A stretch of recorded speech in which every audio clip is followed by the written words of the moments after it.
तालुक्यातील वाघोरा येथील ग्राम रोजगार यांचा व्हिडिओ सध्याला व्हायरल झालेला आपण बघतोय. आणि त्या व्हिडिओमध्ये या ठिकाणी पैसे घेताना हा व्हिडिओ आहे आणि माझ्यासोबत जे त्या व्हिडिओमध्ये दिसतात ते आज माझ्यासोबत आहेत.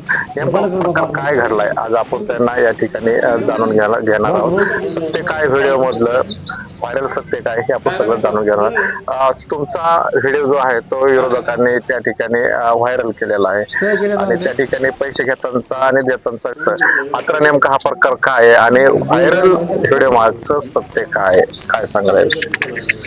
प्रथमतः मी PN मराठी न्यूजचे आभार व्यक्त करतो की तुम्ही माझी जी सत्यता आहे तुम्ही जनतेसमोर मांडत आहात. तर विषय असा आहे की कोंडीबा लिंबाजी लोंढे हा माझ्या शेताला 239 गटामध्ये त्याचे शेत आहे. माझं 240 गटामध्ये शेत आहे. मागील बऱ्याच वर्षापासून आमच्या शेताचा वाद आहे. त्यांना रस्ता त्या ठिकाणी उपलब्ध नाही. आमचे जे चुलत आजोबा होते, पप्पाचे चुलते, त्यांनी त्या ठिकाणी शेत रस्त्याच्या कडीचं विकलेलं आहे. त्यामुळे तो बऱ्याच वर्षापासून तिथे रस्त्याचा प्रश्न उपलब्ध आहे. त्या बऱ्याच दिवसानंतर त्या ठिकाणी ते तहसीलदार यांना त्यांनी रस्ता मागण्यासाठी अर्ज केला होता. तो आमच्या त्या ठिकाणी सुनावण्या झाल्या, स्पॉट पंचनामा झाला तो. तर त्या ठिकाणी तहसीलचा जो निकाल आहे तो आपल्या बाजूने लागला. त्याच्यानंतर त्यांनी अपील म्हणून ते कोर्टामध्ये टाकलं मॅटर. ते कोर्टामध्ये टाकल्यानंतर त्या ठिकाणी ते एकाही तारखेला उपस्थित राहत नाहीत किंवा असं स्वतः त्यांचा वकील त्या ठिकाणी उपस्थित राहत नाही. मग ते प्रकरण घाळ होत चाललं म्हणजे. आणि त्याच्यानंतर तिथून माझ्या शेतातून त्यांचं ते ये जा चालूच आहे. मी अडवलं नाही. त्यांचा ऊस असेल, शेतातलं इतर पीक असतील, पिकाचं नुकसान होऊ नये, आपल्या गावातलेच व्यक्ती आहेत किंवा शेजारील शेतकऱ्यांचे त्या ठिकाणाहून ये जा करण्यासाठी आपण तो रस्ता आज देखील खुला आहे. रस्ता म्हणजे तो माझ्या शेतातूनच आहे. तर काही दिवसापूर्वी त्या ठिकाणी रस्त्याच्या त्या बाजूला एक बाबळीचं झाड होतं आणि त्या ठिकाणी ते बाबळीचं झाड असल्यामुळं त्या ठिकाणी माझ्या शेतातल्या जे पिकाचं नुकसान मोठ्या प्रमाणात होतं. त्यामुळे मी त्यांना वारंवार सांगत होतो की बाबळीचं झाड तुम्ही तोडून घ्या, नाहीतर आपण त्याला विकून टाकू. तर ते झाड मी विकलं वारंवार सांगून. 1-2-3 वर्ष त्यांना सांगायचा प्रयत्न केला, समजून त्यांना काय लक्षात आलं नाही, अडाणी लोक आहेत. तर त्या ठिकाणी ते झाड विकून टाकलं. ते विकल्यानंतर त्यांना 1-2 दिवसानं त्यांनी त्या झाडावाल्याला बोलले की बाबा तू ते झाड घेतलंस, ते आमच्या वादाचा पुढे विषय आहे. आणि त्या ठिकाणी तो झाड खरेदी केल्यानंतर त्या पैसे त्या झाडावाल्यानी त्याच्याकडे दिले. ते वाद त्याच्या लक्षात आल्यानंतर की शेजारचा वाद आहे.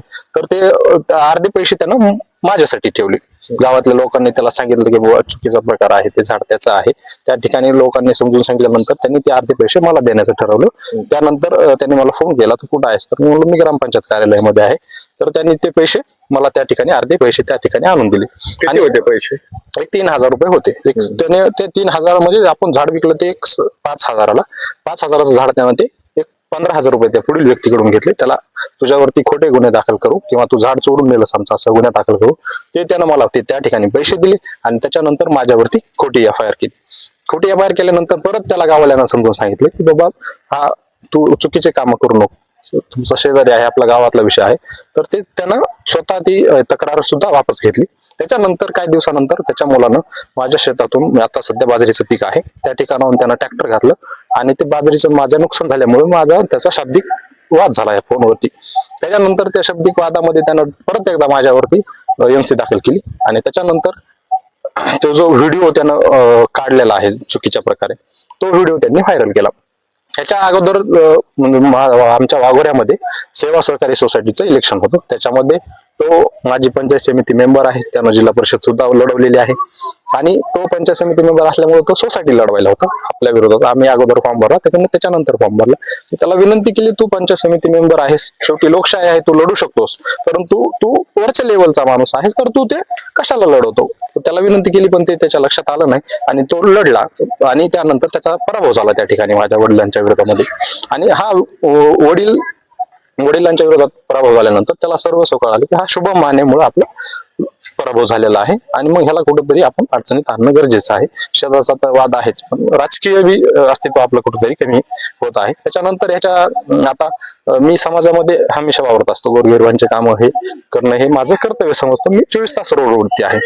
आई वडिलांनी मला शिकवल्यामुळे माझं कुठेतरी शिक्षणाचा फायदा मला, माझ्या समाजाला, माझ्या गावातील लोकांना व्हावं, त्याच्यासाठी माझे प्रयत्न असतात. तर मी केसापूर जिल्हा परिषद गटातील जे एक उमेदवार आहेत. मी एक विचारतो, हे पैसे कामासाठी घेतलेत का? ते पैशाचा कामाचा आणि पैशाचा काही संबंध नाही. त्यांचा आरोप आहे त्या व्हिडिओमध्ये की सदरील रोजगार सेवकाने की पैसे जे आहेत ते झाडाच्या मस्टर काढण्यासाठी दिलेले आहेत. तुम्ही स्वतः पत्रकार आहात, तुम्ही कृषी विभागाला जाऊ शकता. त्याचं कोणतंही फळबाग लागवडीचं त्या ठिकाणी फाईल नाहीये किंवा त्याचा कोणताही मंजुरी फाईल नाहीये. त्यामुळे मस्टरचा आणि त्याचा काही अर्थार्थी संबंधित नाही. तुम्ही मागच्या ह्या वर्षामध्ये तो व्हिडिओ एक 4-5 महिन्यापूर्वीचा आहे. तो व्हिडिओ आणि ह्या वर्षामध्ये 2025 असेल 26 असेल त्याच्यामध्ये तुम्ही त्याची कोणतीही फाईल फळबागाची मंजूर आहे का हे तुम्ही शहानिशा करा. नंतरच ते पैशाचा विषय आहे आणि तो झाडाचे पैसे आहेत. त्यामुळे तो बदनाम करण्याचं काम आहे. एक त्याच्या मागे मोठी हस्ती आहे ज्याला की जिल्हा परिषद केसापुरी गटातून लढवायचे आहे आणि त्या ठिकाणी आम्ही छोटे छोटे कार्यक्रम सामाजिक उपक्रम राबवत आहोत आणि ते कुठतरी त्यांना वाटतं की जिल्हा परिषद लढवणार आहेत आपल्या विरोधात आणि आपला कुठतरी पराभव होईल. त्यामुळे ते त्यांच्या पैशाचा बळाचा वापर करून या चुकीच्या बातम्या पसरवणे, यांना कुठेतरी बदनाम करणे असं त्यांनी ठरवलेलं आहे. अच्छा.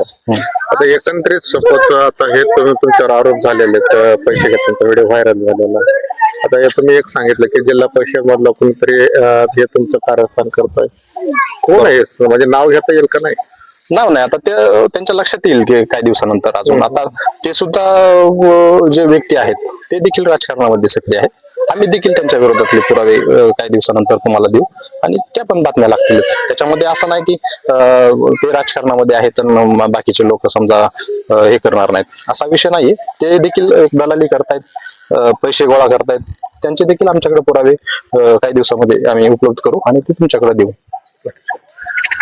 निश्चितच हे होते शुभम माने, वाघोरा येथील ग्राम रोजगार, जे की त्यांचा व्हायरल व्हिडिओ झाला होता आणि हे सगळं त्यांनी सत्तेची त्यांची बाजू या ठिकाणी मांडलेली आहे आणि हे जे काही वादविवादातून हा प्रकार घडल्याचं त्यांनी सांगितलेलं आहे.